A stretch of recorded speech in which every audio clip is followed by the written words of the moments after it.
দর্শক শ্রোতা, আজকে সদ্য শেষ হওয়া ডাকসু নির্বাচন নিয়ে কথা বলব। তো দর্শক শ্রোতা, আমরা জানি যে গতকাল যে অনুষ্ঠিত যে ডাকসু নির্বাচন, সেই নির্বাচনে শিবির সমর্থিত যে প্যানেল, তারা বিশাল ভূমিধস বিজয় অর্জন করেছে এবং তাদের এই বিজয়ের পিছনে, এই বিশাল বিজয়ের পিছনে কারণ কি, এটা নিয়ে রাজনীতিতে বিশাল তোলপাড় এবং কৌতূহল কাজ করছে। আমরা জানি যে শিবিরের যে সমর্থিত প্যানেলের যে বিপি প্রার্থী সাদেক কাইয়ুম, তিনি 14,042 ভোট পেয়েছেন এবং তার নিকটতম প্রতিদ্বন্দ্বী আবিদ পেয়েছেন 5,708 ভোট। অপরদিকে শিবিরের যে সেক্রেটারি আছে ফরহাদ, তিনি পেয়েছেন 10,700 সামথিং এরকম ভোট। আর তার প্রতিদ্বন্দ্বী, নিকটতম প্রতিদ্বন্দ্বী এখানে হামিম পেয়েছেন ছাত্রদল সমর্থিত 5,283 ভোট। এবং আবার শিবির সমর্থিত যে এজিএস আছে, যে মহিউদ্দিন, সে পেয়েছে এজিএস প্রার্থী 11,777 ভোট। তার বিজয়ের যে গ্যাপ আছে সেটা হচ্ছে বিশাল। এবং নির্বাচনে ছাত্রদল প্রার্থীরা কিছু অসঙ্গতির কথা বলেছে, তবে বিভিন্ন অবজারভার সহ নিরপেক্ষ যারা অ্যানালিস্ট আছে, তাদের মতে এই নির্বাচন সুস্থ হয়েছে।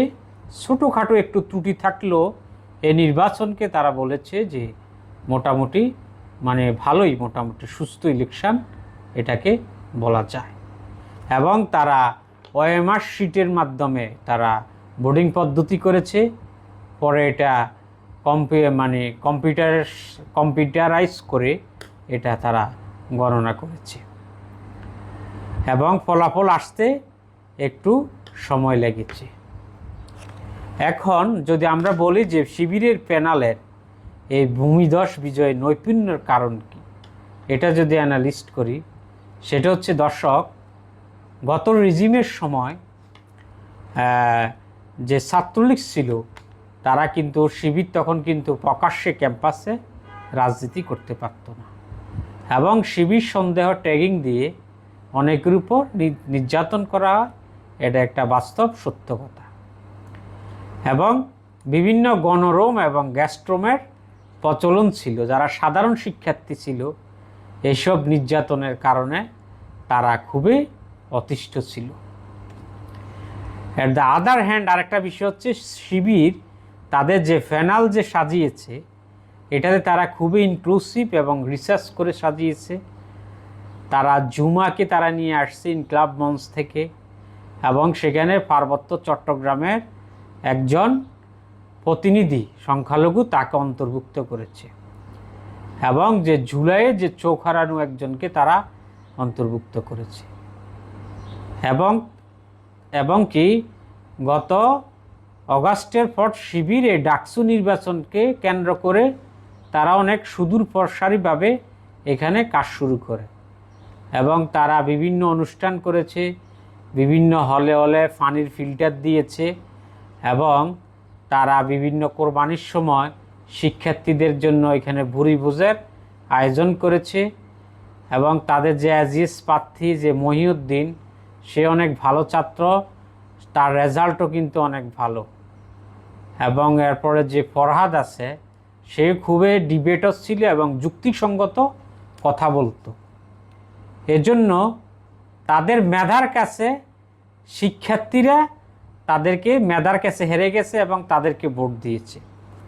এবং ছাত্রদল এবং অন্যান্য প্রার্থীদেরকে তারা হয়তো মনে করেছে তারা গতানুগতিক ধারার প্রার্থী, তাদেরকে যদি তারা ভোট দেয় হয়তো অতীতের কালচার ফিরে আসতে পারে, এই ধরনের ভয় তাদের মনের মধ্যে ছিল।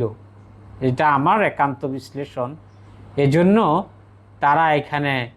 তারা শিবির যেহেতু অনেক সুন্দর সুন্দর কথা বলেছে, বা তাদের সিলেকশন প্যানেল যেহেতু ভালো ছিল এবং সবার সাথে ম্যানার যেহেতু তারা ভালো করেছে, এবং গত 1 বছরে যে তাদের যে কাজ, শিক্ষার্থীদের সাধারণ শিক্ষার্থীর সাথে মিশে শিবির যে প্ল্যান মাফিক কাজ করেছে, এবং এই বিষয়গুলো সাধারণ শিক্ষার্থীরা তারা খুবই মূল্যায়ন করেছে। এবং এটা তাদের গত 1 বছর না, তারা অনেক আগ থেকেই তারা ভিতরে ভিতরে শিবির ঢাকা ভার্সিটিতে কাজ শুরু করেছে, এবং তারা গতকালকে নির্বাচনে তারা সফল হয়েছে। তো দর্শক মণ্ডলী, বাংলাদেশের আন্দোলন সংগ্রামের ঢাকা ভার্সিটি হচ্ছে একটা সূতিকাগার, এবং বিগত রেজিম চেঞ্জের সময় আমরা জানি যে এই ইউনিভার্সিটির থেকেই এখানের ছাত্ররাই কিন্তু এটা লিড দিয়েছে, এবং আগামী দিনের গতি প্রকৃতির একটা অনেকে মনে করে যে এখানে একটা চাবিকাঠি।